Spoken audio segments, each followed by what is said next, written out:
இன்றைய நற்செய்தி யோவான் எழுதிய தூய நற்செய்தியிலிருந்து வாசகம். ஆண்டவரே, மாட்சி உமக்கே. அதிகாரம் 21, இறை வார்த்தைகள் 20 முதல் 25 முடிய.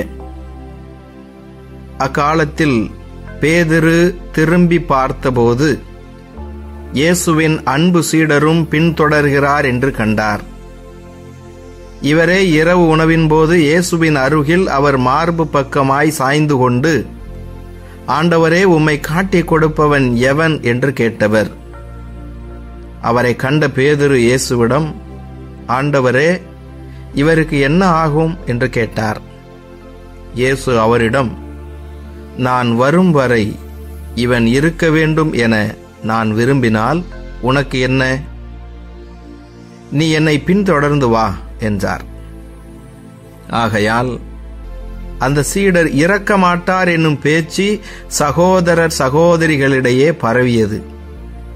ஆனால் இவர் இறக்க மாட்டார் என இயேசு கூறவில்லை. மாறாக, நான் வரும் வரை இவன் இருக்க வேண்டும் என நான் விரும்பினால் உனக்கு என்ன என்றுதான் கூறினார். இந்த சீடரே இவற்றிற்கு சாட்சி. இவரே இவற்றை எழுதி வைத்தவர். இவரது சான்று உண்மையானது என நமக்கு தெரியும். இயேசு செய்தவை வேறு பலவும் உண்டு. அவற்றை ஒவ்வொன்றாக எழுதினால் எழுதப்படும் நூல்களை உலகமே கொள்ளாது என கருதுகிறேன். ஆண்டவரின் அருள்வாக்கு. கிறிஸ்துவே, உமக்கு புகழ்.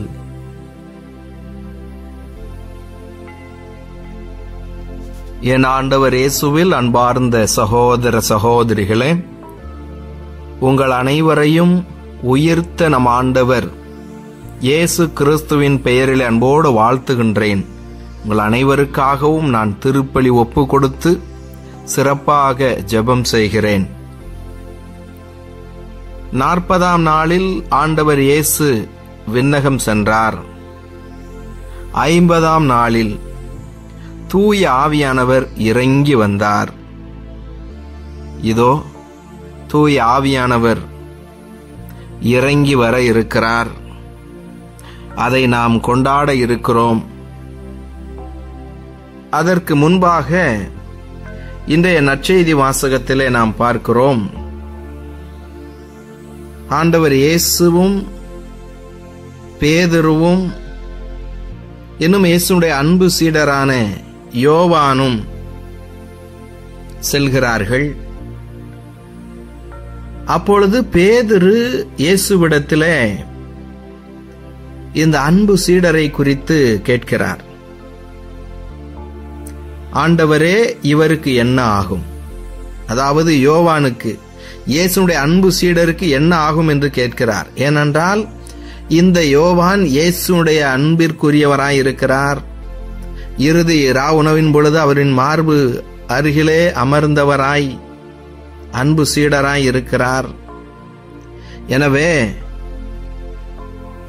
இயேசு கிறிஸ்துவை போல இவரும் உயிர் தெழுவாரா, உயிரோடு இருப்பாரா என்ற ஒரு சிந்தனையிலே இந்த கேள்வியை கேட்கிறார். அதற்கு ஆண்டவர் இயேசு கிறிஸ்து சொல்லக்கூடிய பதிலை பாருங்கள். நான் வரும் வரை இவன் இருக்க வேண்டும் என நான் விரும்பினால் உனக்கு என்ன? அதை குறித்து நாம் கவலைப்பட வேண்டாம் என்பதுதான் இங்கே இருக்கக்கூடிய மிக முக்கியமான ஒரு காரியம். அவருக்கு என்ன ஆகும்? இயேசுடைய அன்பு சீடர் யோவானுக்கு என்ன ஆகும் என்ற கேள்வி. இதே கேள்வியை பேதுரு இயேசுவிடத்தில் எனக்கு என்ன ஆகும் என்று கேட்டிருக்கலாம். ஆனால் அடுத்தவரை குறித்து, இதுதான் இந்த உலகத்தில் இப்பொழுதும் நடந்து கொண்டிருக்கிறது. தன்னை குறித்து பேசுவதை விட அடுத்தவர்களை குறித்து அதிகமாக நாம் பேசிக் கொண்டிருக்கிறோம். நம்மோடு இல்லாதவர்கள், அது நேர்மறையாக இருக்கலாம் அல்லது எதிர்மறையாக இருக்கலாம், அவருக்கு என்ன ஆகும், இவருக்கு என்ன ஆகும், நமக்கு நாம் என்ன செய்து கொண்டிருக்கிறோம்? நம்மை குறித்து நாம் எவ்வளவு அக்கறையா இருக்கிறோம்? பல நேரங்களிலே நாம் அடுத்தவர்களை பற்றியே பேசிக்கொண்டு நாளையும் பொழுதையும் கழித்து கொண்டே இருக்கிறோம்.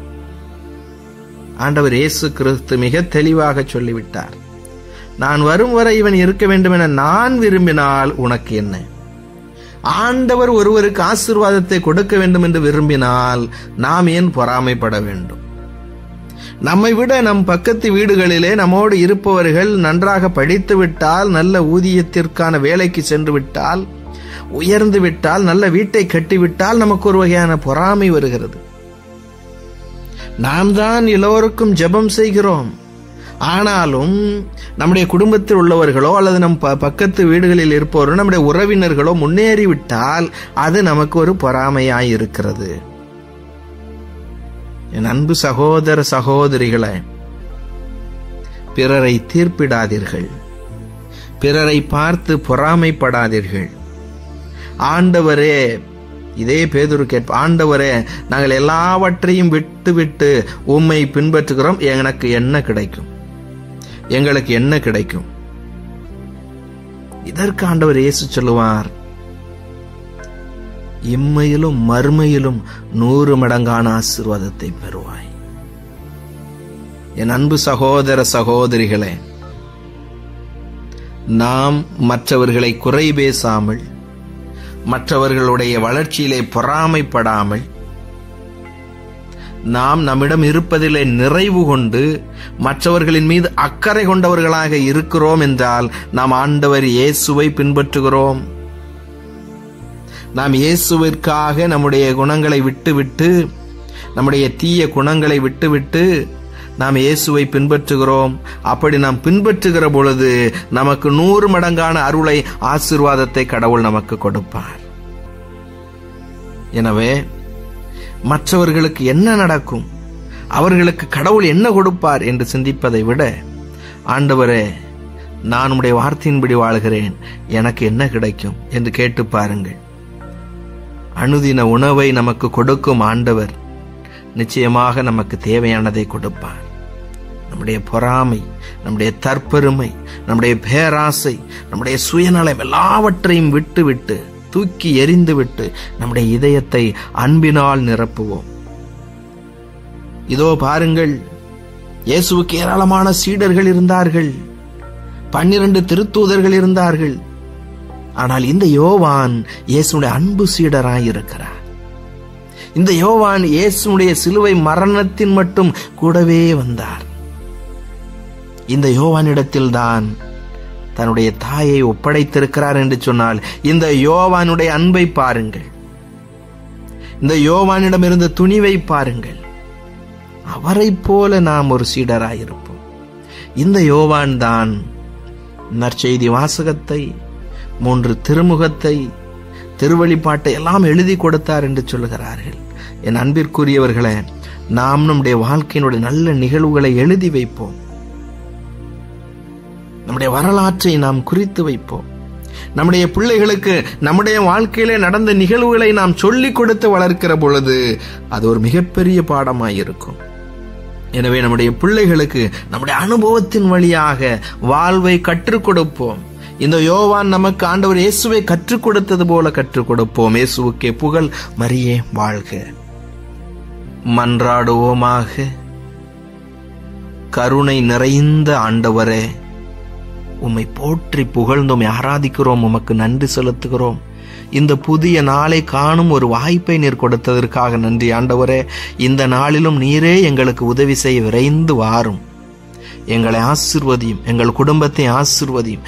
இதோ இந்த நாளில் தங்களுடைய திருமண நாளை, பிறந்த நாளை கொண்டாடக்கூடிய பிள்ளைகளை, இன்னும் எங்களிடத்தில் ஜெப உதவி கேட்டிருப்பவர்களை ஒப்பு கொடுக்கிறேன். ஆண்டவரே, நீரே ஒவ்வொருவரையும் ஆசீர்வதிப்பீராக. இதோ இந்த நாளிலே இறை வார்த்தையிலே கேட்டது போல ஆண்டவரே, நாங்கள் உம்முடைய அன்பு சீடராக இருக்கும்படியாய் எங்களுடைய உள்ளத்திலே உம்முடைய அன்பை நிரப்பி தாரும். எங்களுடைய சுயநலம், எங்களுடைய பலவீனங்கள் எல்லாவற்றிலும் இருந்து ஆண்டவரே நீர் எங்களுக்கு விடுதலையை கொடுப்பீராக. இதோ நீர் எங்களுக்கு ஒப்படைத்திருக்கக்கூடிய பொறுப்புகளிலே நாங்கள் உண்மையோடும் நேர்மையோடும் இருக்கும்படியாய் ஆசீர்வதியும். ஆண்டவரே, இதோ அந்த நாளிலும் நோய்களினால் வேதனைப்பட்டு கொண்டிருக்கக்கூடிய பிள்ளைகளை எல்லாம் ஒப்பு கொடுக்கிறேன். விபத்துகளினால் நோய்களினால் பாதிக்கப்பட்டிருக்கக்கூடிய நிலையில ஆண்டவரே, நீரே இவர்களுக்கு மருத்துவராகவும் மருந்தாகவும் இருந்து குணப்படுத்தும். உம்முடைய வார்த்தையினால் தொடும் ஆண்டவரே. உம்முடைய பிரசன்னத்தினால் இவர்களை நீர் திடப்படுத்துவீராக. ஆண்டவரே, பய உணர்வுகளிலிருந்து இவர்களுக்கு விடுதலை தாரும். மருத்துவ செலவிற்கு தேவையான பண உதவிகள் கிடைக்கும்படியாய் செய்வீராக. இதோ இவர்களை அன்போடு கவனித்துக் கொண்டிருக்கக்கூடிய பிள்ளைகளுடைய நம்பிக்கை வீண் போகாதபடியாய் பார்த்தருளும். ஆண்டவரே, ஒவ்வொரு குடும்பத்தையும் ஒப்புக் கொடுக்கிறேன். குடும்பங்களிலே இருக்கக்கூடிய சண்டைகள் எல்லாம், உறவு சிக்கல்கள் எல்லாம் மாற வேண்டும். ஆண்டவரே, குடி நோய்களிலிருந்து உம்முடைய பிள்ளைகளுக்கு முழுமையான விடுதலையை தாரும். குடும்பங்களிலே ஒருவர் மற்றவரை புரிந்து கொள்ளவும், ஏற்றுக்கொள்ளவும், மன்னித்து அன்பு செய்யவும் ஆண்டவரை நீர் கற்றுத்தாரும். உம்முடைய அருளினால் நிரப்பும். தூய ஆவியானவரே, எங்கள் மத்தியிலே பிரசன்னமாய் விரைந்து வாரும். எங்கள் ஒவ்வொருவருக்கும் தேவையான ஞானத்தை கொடுத்து நல்ல முடிவுகளை எடுக்கக்கூடிய ஆற்றலை, வலிமையை நீர் எங்களுக்கு கொடுப்பீராக. இந்த நாளில் நாங்கள் மேற்கொள்ளக்கூடிய பயணங்களிலே ஆண்டவரே, உம்முடைய வான தூதர்களின் பாதுகாப்பு எங்களுக்கு கிடைக்கட்டும். இயற்கை சீற்றங்களிலிருந்து ஆண்டவரே, உம்முடைய பிள்ளைகளை நீர் பாதுகாப்பீராக. இதோ இந்த நாளிலும் இந்த ஜெப வேளையிலே நம்பிக்கையோடு இணைந்து ஜெபித்துக் கொண்டிருக்கக்கூடிய ஒவ்வொருவருடைய வேண்டுதலும் கேட்கப்பட வேண்டும். ஆண்டவரே, உம்முடைய இரக்கத்தினால், உம்முடைய பரிவினால் நீர் எங்களை ஆசீர்வதியும். இதோ திருமண காரியங்களுக்காகவும், குழந்தை செல்வத்திற்காகவும், வேலை வாய்ப்பிற்காகவும் நம்பிக்கையோடு ஜெபித்துக் கொண்டிருக்கக்கூடிய பிள்ளைகளை கைவிட்டு விடாதிரும். ஆண்டவரே, இன்றே உதவி செய்யும். எங்கள் மத்தியிலே வாழ்ந்து மரித்தவர்கள் இதோ உத்தரிக்க நிலையில இருக்கக்கூடிய ஆன்மாக்களுக்கு உம்முடைய விண்ணக பேரின்ப வீட்டிலே நீர் இடம் கொடுக்க வேண்டுமா ஜெபிக்கிறோம். நாங்கள் குடும்பமாய் இணைந்து ஜெபிக்கும்படியான ஜெப ஆற்றலை தாரும். ஆண்டவரே, நாங்கள் மீது வைத்திருக்கக்கூடிய நம்பிக்கையில என்னாலும் வளரும்படியா நீர் ஆசீர்வதிக்க வேண்டும் என்று எங்கள் ஆண்டவராகியதை கிறிஸ்து வழியாக தந்தையுமே நோக்கி மன்றாடுகிறேன். ஆமேன்.